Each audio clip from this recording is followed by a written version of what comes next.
When everybody's average, being average is just a non-option. Anthropic is saying, hey, look at this hand. See the coin here? And I'm gonna open the hand and the coin is not there. See? But it was never there. The whole goal was so you're not looking at the other hand while they're taking your subscription money. Designers are cooked again. Anthropic has just released Claude Design and Figma stock came crashing down. Just as it did when Google Stitch was released, and we know how that turned out. Claude Design is their own design tool powered by Claude Opus. So in a way, it's exactly the same thing as Google Stitch, just made by a different company. Is it a Figma killer? Is it a tool that's gonna replace designers? Many tools have claimed that they're replacing designers. But I think in this case, Anthropic actually embraced reality because they didn't claim it's a fully fledged design tool. What they said is you can make prototypes, slides, and one-pagers, which basically means it's more of a Canva replacement than Figma. Okay, is the design output on par with a skilled designer, like a mid-level person? No. Was Google Stitch or Microsoft Designer or Template Monster the quality of a mid-level designer? No, no, and no. But that's not really the point. So I'll walk you through my explorations. Who do I think this is for? Who it's not for? Why it's not really replacing designers, but at the same time the design industry is going through some fundamental transformative changes. Before we start all that, have you noticed how that Claude Design logo is, first of all, pretty generic, like a color palette? Really? Is that all design is? Is that how you communicate design as a word? No, this is a symbol of art, which means that this is aimed at people who think art is design. So non-designers. But at the same time, it's pretty annoying to me that the line thickness of the font is much larger than the line thickness of the icon. It just doesn't match, feels unbalanced. Okay, first let's address the elephants in the room. Why did Claude announce this? Mostly because the AI industry runs on hype trains. And GPUs, I guess. All those big frontier AI companies are not making enough money. They're actually losing money. And it's all a game of convincing people to use them more and convincing investors there is more use cases. So the money keeps pumping and eventually they might succeed or the bubble bursts. So they all desperately need your attention. This is why you hear Claude Mythos doing all those crazy hacking things and it's too unsafe to release to the public and all that. Yeah, this is all hype to have all those articles pumping up and all those YouTube videos being created, which means that, yeah, I just fell for that. It's all about making it feel like there is a lot going on in the AI world and all of it is revolutionary. But the problem with Claude Design is very simple. If you worked with Claude Code before and you coded some websites, you already know that it can somewhat design. It takes the same average approaches to landing pages or apps and applies them already. So it's not like before you only got backend code or some messy front end. No, Claude was already a design tool, just not a very good one. So what is this tool? This is some extra MD files wrapped around the current Claude code. You can see that it actually outputs React code, so stuff that Claude is the most comfortable with. This is the same Claude code with some extra spec files, MD files, and that is enough to make the Figma stock go way down. What a time to be alive. How do you make a hype-driven, FOMO-oriented presentation to get clicks and to get really stupid people on X saying designers are cooked because that's how they get the clicks?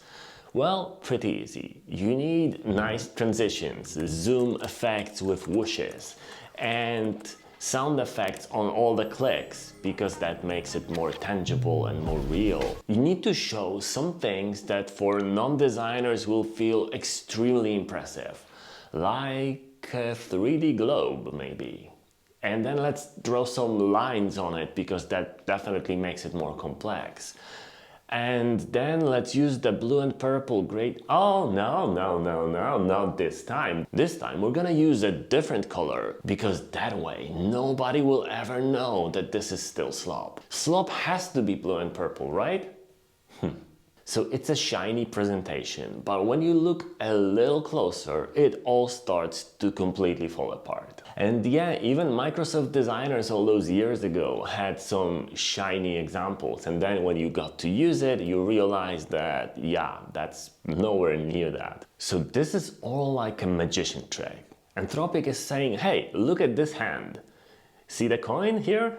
And I'm gonna open the hand, and the coin is not there, see? But it was never there, and the whole goal was so you're not looking at the other hand while they're taking your subscription money. And we fall for this every time. And if you're making websites, there is a lot more to it than just how it looks. It's one of the factors. So we added analyzing your direct competition that you add yourself into Pageformance. And now you can buy multiple plans to track multiple websites and even get more competitors in.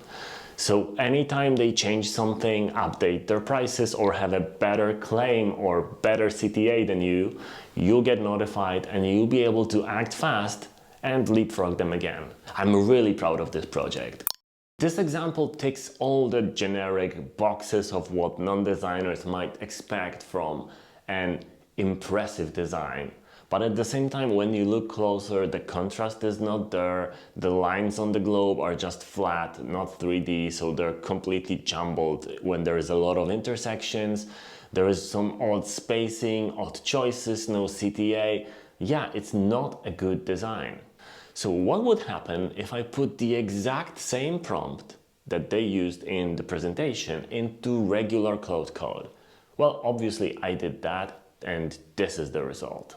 I had to clarify 3 little things because it didn't one-shot it, but at the same time, my option is actually a lot better. The lines on the globe are 3D, they're animated, it's more alive, and there is a CTA button. This is still a slop design in both cases, but it's a much better starting point for your own design exploration when you just use the current Claude Code. So what I'm saying here is the hype train is on. Designers are cooked and everybody's losing their mind. Figma stock is going down. And this is a tool that we've had for months already. With their mobile app example, it might look impressive at first, but it really isn't. It's even worse than the landing page because it's much harder to actually learn from good mobile app designs. So I highlighted some issues with the mobile app, and this time I'm only gonna mention that there is a lot of data and information missing, and a lot of it is arbitrary and doesn't make sense for the user. But I'll let you spot the issues yourself and name them, hopefully. This is all templates. Safe, predictable, systemic. And it's assembling it in real time in code, just like regular Claude. The main difference now is that you have an inspector layer that allows you to edit these things without typing in code. But that's still the same thing. That's just an extra box that allows you to change the font size.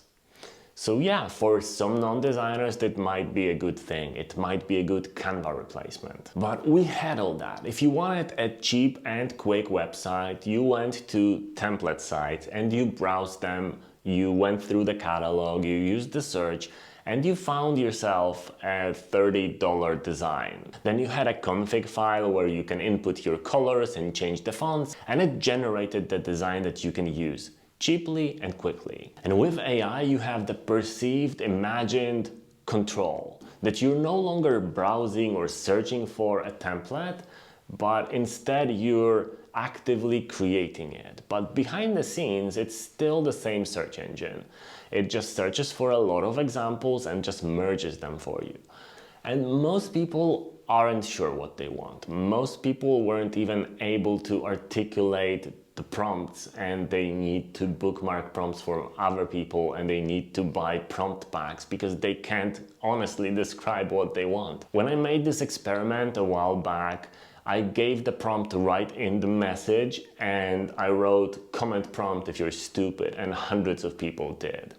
So the main difference in those new AI models is shifting the perspective from somebody browsing and picking something to feeling like you're the maker, because you can generate something from your own prompt or prompt you stole from somebody, and then you can manually edit it. But most regular people have no idea how to edit it. They will try some things and the design will be pretty bad, and it's not on a high level to begin with.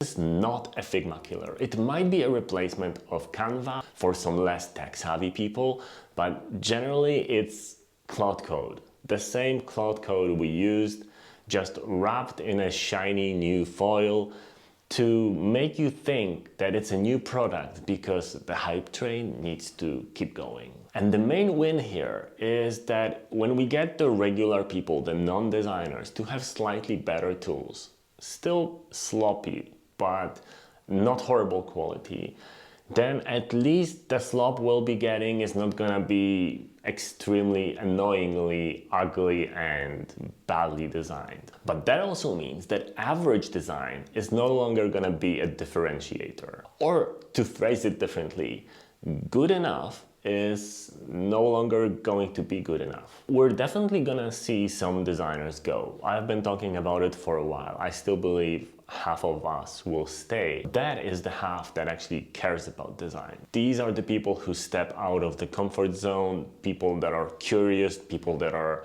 looking for new solutions to the old problems, not drag and droppers of components and sticker sheets. Because in a way, this Claude Design tool actually already does that. It assembles stuff from components for you. So no, we're not getting design killers. We're getting tools and templates. And when you think of it that way, it suddenly clicks. You realize that design is not really just the assembly part. It's the creative brain behind the things. And it works on every possible level. So design roles will change slightly. And the very skilled designers will be in heavy demand, because companies will not be able to afford to be average anymore.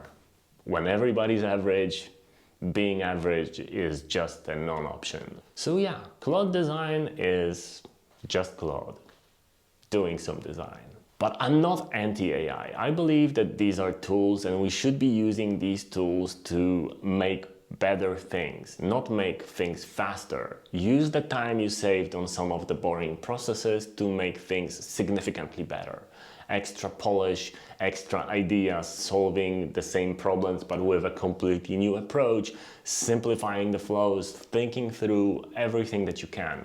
Just make things better, not faster. This is the stuff that I talk about in the Square Black Blueprint. How to make an agency in 2026 and beyond that actually matters and makes sense. Because if you're offering the same slop everybody else is, then yeah, sorry to say that, but you're probably not gonna make it.